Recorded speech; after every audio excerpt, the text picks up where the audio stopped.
Assalamualaikum warahmatullahi wabarakatuh.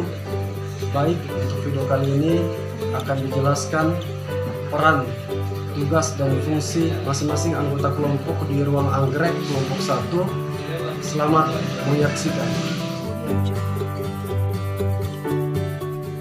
Saya Sri Wahyuni sebagai Kepala Ruangan Anggrek. Adapun tugas dan fungsi saya, yang pertama melakukan perencanaan, yaitu mengatur seluruh penugasan serta jadwal setiap anggota tim. Yang kedua, pengorganisasian, yaitu mengatur dan mengendalikan logistik ruangan, mengidentifikasi masalah dan penanganannya. Yang ketiga, pengarahan, yaitu memberi arahan mengenai tugas dan melibatkan seluruh anggota tim. Yang keempat, pengawasan, yaitu mengawasi serta berkomunikasi langsung dengan setiap anggota tim. Saya Mulyana Anwar sebagai tata usaha. Tugas dan fungsi saya yang pertama melakukan pencatatan data lengkap, misalnya data masuk, pulang maupun meninggal. Yang kedua, melaksanakan pengiriman laporan harian. Yang ketiga, membantu pembuatan data kepegawaian. Yang keempat, membuat perincian. Saya sebagai wakil ketua 1, di mana tugas saya yang pertama operan pasien, yang kedua mewakili kepala ruangan, yang ketiga membantu membimbing siswa ataupun mahasiswa, yang keempat melaksanakan program latihan atau prosedur, yang kelima membantu bawahan dalam menghadapi masalah dinas ataupun pribadi, yang keenam menumbuhkan serta mempertahankan semangat kerja bagi karyawan, yang ketujuh mengawasi dan membantu kelancaran pelaksanaan program medik, yang kedelapan membuat dan melaksanakan asuhan keperawatan pada pasien, yang kesembilan meneliti renpra dan catatan perawatan pasien, yang kesepuluh mengawasi dan meneliti pemberian obat-obatan dan makanan, yang ke-11 bertanggung jawab dan membuat laporan pelaksanaan survei delin, yang ke-12 menciptakan disiplin kerja bagi karyawan dan iklim kerjasama yang baik, yang ke-13 mengembangkan potensi profesional diri sendiri ataupun bawahan untuk meningkatkan mutu pelayanan. Selanjutnya, saya Rahmawati sebagai wakil ketua 2. Tugasnya yaitu yang pertama,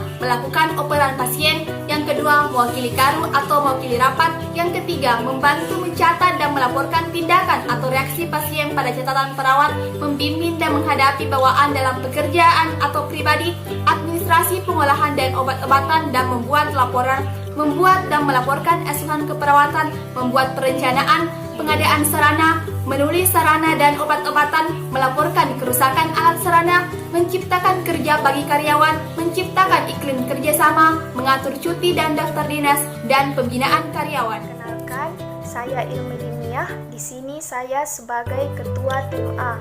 Nah, setiap ketua tim mempunyai tugas, yaitu yang pertama bertanggung jawab untuk mengelola semua aspek pasien, mulai dari pasien datang sampai dengan pasien pulang. Kemudian ketua tim juga bertanggung jawab pada semua anggota tim untuk mengadakan serah terima tugas selama pergantian dinas. Nah, terkhusus untuk tim A itu berfokus pada pergantian tugas untuk shift pagi. Saya Dina Sari, peran saya sebagai ketua tim B. Ketua tim tugasnya bertanggung jawab dalam mengelola asuhan keperawatan pasien, mulai dari pasien masuk sampai dengan pasien pulang. Kemudian tugas lain dari ketua tim itu sendiri yaitu penanggung jawab pada semua anggota tim untuk mengadakan serah terima tugas setiap pergantian dinas. Nah, ketua tim B ini difokuskan pada serah terima tugas shift sore pada pukul 2 siang hingga 9 malam. Saya Rina Nur Insani, ketua tim C. Tugas saya di sini bertanggung jawab mengelola aspek pasien mulai dari pasien masuk sampai pulang, dan penanggung jawab semua anggota tim untuk melakukan serah terima tugas pada pergantian shift atau dinas. Di sini ketua tim C berfokus pada serah terima tugas pada shift malam. Saya Nurul Awalia, saya sebagai perawat pelaksana. Adapun tugas saya yaitu yang pertama, membantu karu dalam penatalaksanaan ruangan secara administratif. Yang kedua, mempersiapkan pasien untuk tindakan perawatan, pengobatan, serta diagnosis. Yang ketiga yaitu membantu pasien dalam mempertahankan keseimbangan kebutuhan fisik, mental, sosial, dan spiritual. Yang keempat yaitu membantu pasien dalam menolong dirinya sendiri sesuai kemampuan. Yang kelima yaitu melaksanakan. Saya Angelis Aruswanti, saya sebagai perawat pelaksana, di mana tugas dan fungsi perawat pelaksana yaitu menciptakan dan memelihara hubungan baik antara perawat, pasien, keluarga, dokter, dan tim kesehatan lain. Kedua, melaksanakan tugas dinas pagi, sore, malam, dan hari libur. Ketiga, menciptakan dan memelihara kebersihan dan keamanan. Keempat, memberikan PKRS atau promosi kesehatan rumah sakit. Saya di sini bertugas sebagai perawat pelaksana. Adapun tugas saya yang pertama yaitu mendampingi dokter VCT dan mencatat program. Kemudian yang kedua ikut menunjang program rumah sakit pendidikan, dan yang ketiga menghadiri pertemuan ilmiah. Yang keempat melaporkan keadaan pasien. Selanjutnya akan dipaparkan bagaimana model perawatan profesional yang digunakan di ruang inap, teori keperawatan, serta strategi manajemen konflik yang digunakan ketika menghadapi permasalahan di dalam satu kelompok, dan menjelaskan studi kasus manajemen konflik serta pemecahan masalah yang dilakukan. Silakan menyaksikan. 1. Metode pemberian asuhan keperawatan. Terdapat beberapa metode. Yang pertama, metode kasus. Metode ini memberikan asuhan keperawatan berdasarkan rasio satu perawat kepada seorang klien secara total. Yang kedua, metode fungsional. Metode ini penugasan yang menekankan pada penyelesaian tugas dan prosedur keperawatan. Yang ketiga, metode tim, yaitu sekelompok tenaga keperawatan dalam memberikan asuhan keperawatan pada sekelompok klien. Yang keempat, metode primer. Satu tenaga keperawatan memberikan pelayanan kepada satu klien secara total. Model praktik keperawatan profesional yang akan digunakan di kelompok kami yaitu model tim. Mengapa? Karena seorang perawat profesional memimpin sekelompok tenaga keperawatan dalam memberikan asuhan keperawatan untuk sekelompok klien melalui upaya kooperatif dan kolaboratif. Model tim ini meyakini bahwa setiap staf mempunyai kontribusi dalam melaksanakan dan melakukan asuhan keperawatan guna untuk mencapai tujuan. Selanjutnya yaitu yang kedua, yaitu teori kepemimpinan yang digunakan dalam mengelola ruang rawat inap. Seperti yang kita ketahui, ada banyak teori kepemimpinan. Yang pertama yaitu teori bakat. Teori ini menekankan bahwa setiap individu adalah pemimpin dan masing-masing mempunyai karakteristik yang berbeda. Yang kedua ada teori perilaku. Nah, teori ini lebih menekankan pada apa yang dilakukan pemimpin dan bagaimana manajer melaksanakan tugasnya. Yang ketiga ada teori kontemporer.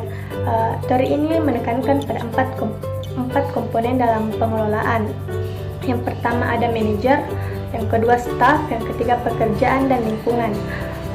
Yang keempat ada teori kontingensi dan situasional. Teori ini menekankan bahwa manajer yang efektif adalah manajer yang bisa mengkombinasi ketiga faktor. Yang pertama faktor bawaan, faktor perilaku, serta faktor situasi. Serta yang kelima ada teori interaktif. Nah, teori ini menekankan bahwa staf atau pegawai adalah manusia sebagai sistem terbuka yang selalu berinteraksi dengan sekitarnya dan berkembang secara dinamis. Nah, dari beberapa teori tersebut, kami memilih teori kontingensi dan situasional karena teori tersebut lebih menekankan kepada manajer yang efektif adalah manajer yang bisa menjalankan tugasnya dengan mengkombinasi tiga unsur, yaitu unsur bawaan, unsur perilaku, serta unsur situasi. Serta gaya kepemimpinan otoriter dan demokratis diperlukan oleh manajer untuk menjalankan tugasnya. Menurut Fiedler, hubungan antara kelompok, manajer, dan pegawai merupakan unsur yang penting dalam menilai sebagai manajer yang baik. Dalam sebuah kelompok, perlu adanya komitmen yang tinggi dalam mencapai tujuan organisasi.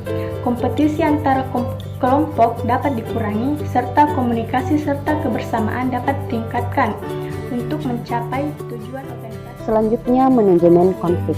Menurut Wartina pada tahun 2015, ada beberapa pendekatan sebagai strategi dalam mengelola konflik. Yang pertama, menghindari. Pendekatan ini merupakan pendekatan kalah atau biasa disebut dengan loss approach, di mana kedua belah pihak yang terlibat konflik masing-masing hanya memperjuangkan kepentingannya sendiri. B. Menyesuaikan atau accommodating. Pendekatan terhadap konflik menyesuaikan merupakan pendekatan kalah menang. Pendekatan ini terlibat konflik melepaskan dan mengesampingkan hal yang diinginkan, sehingga mencari solusi dengan tetap mengutamakan kepentingan pihak lain atas dasar masukan yang diperoleh. C. Kompromi atau compromising.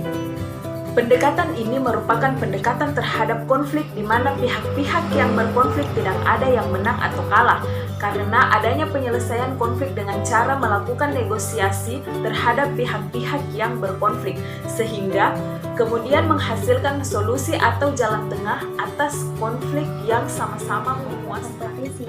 Pengelolaan konflik ini, masing-masing pihak memperjuangkan kepentingan masing-masing dengan cara mengalahkan pihak lain. Yang bagian E itu berkolaborasi.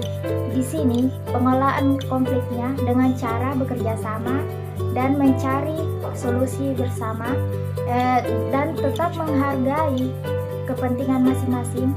Dan di sini juga semua pihak menang. Adapun strategi manajemen konflik yang digunakan saat menghadapi masalah dalam kelompok kami yaitu accommodating atau menyesuaikan, karena setiap anggota kelompok dalam kelompok kami itu mampu atau mau mengumpulkan serta mengakomodasi pendapat-pendapat dan kepentingan pihak yang terlibat konflik. Kemudian kami mencari jalan keluar atau solusi dengan tetap mengutamakan pihak lain atas dasar masukan-masukan yang telah Manajemen konflik dan strategi pemecahan masalah. Adapun kasusnya yaitu perawat X sebelumnya bertugas pada ruang perawatan anak, kemudian dia dipindahkan dan diberikan tugas untuk mengelola ruangan bersalin. Nah, perawat X ini tidak mengetahui apa yang harus dia lakukan karena menurutnya dia tidak menguasai asuhan keperawatan pada bayi yang baru lahir. Nah, sehingga perawat X ini mengajukan keberatan. Namun, sebagai kepala ruangan, Anda melihat bahwa perawat X ini adalah perawat yang kompeten dalam melakukan dan menyelesaikan. Yang kedua, analisis dan mematikan isu yang berkembang. Perawat X tidak tahu apa yang harus dilakukan karena tidak menguasai bagaimana melakukan asuhan keperawatan pada bayi baru lahir. Yang ketiga, menyusun tujuan. Dengan tidak memindahkan perawat X ke ruangan bersalin agar tidak terjadi kesalahan saat melakukan asuhan keperawatan dengan mencari perawat yang lebih kompeten. Mengelola perasaan. Hindari respon emosional sebab setiap orang mempunyai respon yang berbeda terhadap kata, ekspresi, dan tindakan. Yang ketiga, intervensi. 1. Tidak terjadinya pemindahan perawat X dan mencari pengganti perawat X yang lebih paham mengenai ruang bersalin. Yang kedua, metode penyelesaian konflik yang digunakan yaitu kompromi atau negosiasi. Suatu strategi penyelesaian konflik di mana semua yang terlibat saling menyadari dan sepakat pada keinginan bersama. Penyelesaian strategi ini sering diartikan sebagai loss-loss situasi. Kedua pihak yang terlibat saling menyerah dan menyepakati hal yang telah dibuat. Di dalam manajemen keperawatan, strategi ini sering digunakan oleh middle dan top manajer keperawatan. Jadi, pemecahan masalah pada kasus tersebut yaitu tahap pengkajian. Di tahap pengkajian terdiri dari 1. Analisis situasi. Kasus ini masuk ke dalam konflik yang dirasakan karena adanya sesuatu yang dirasakan sebagai ancaman sehingga mampu memicu suatu masalah dalam bekerja. Dalam hal ini, perawat X sebelumnya bertugas di bagian anak lalu dipindahkan dan diberi tugas untuk mengelola bagian bersalin. Perawat X tidak tahu apa yang harus dilakukan karena tidak menguasai bagaimana melakukan asuhan keperawatan pada bayi baru lahir, sehingga perawat X mengajukan keberatan. Itulah tadi penjelasan dari kelompok 1. Wassalamualaikum warahmatullahi wabarakatuh.